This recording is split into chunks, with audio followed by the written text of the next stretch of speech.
hello mga amamo. Good morning sa inyo lahat. Yan. Mga amamo, pupunta ka na kami ng town. Kasi may pupuntahan na kami sa ante. Yan. Kasama ko si Lee. Hi! Hello! Hi, Bibi. Yan.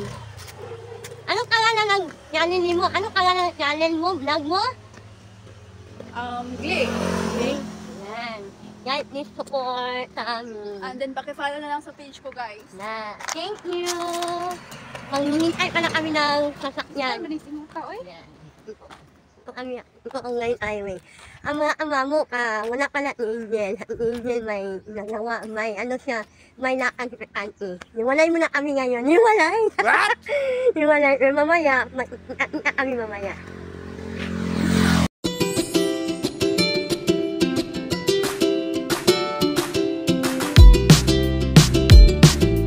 Pagkatapos namin pinuntahan namin, pumunta kami ng grocery. Grocery kami. Yan. Pila muna kami ito. Marami tao ito. Pila kami ito. Magkakaon, bumili ako ng shampoo, Santel. Paborito ko yan. Tapos kalitan ko, Payless. Masarap yung walhaw. Tapos, 555! Kawisi. Tapos, Pepsi yung flavor. Tatlong flavor. Iba yung flavor niya. Hot and spicy. Yan. Tapos, bumili ako ng Myra. Iba mo na lotion. At ikakuhin ko alagayan ng Myra. Pag-isa na ako nakakagamit yan. Okay, siyempre, kain na kami. Pinakina mo na kami ang mag-inasal. At itong nakalaka. Okay, at kami kumakain. Alhali na. Siyempre, ito kami kumakain. Alam nyo na. Mga Pilipino. Ali rice. Maraming kanin.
Bye-bye. Pagkaplagyan ko ng ano.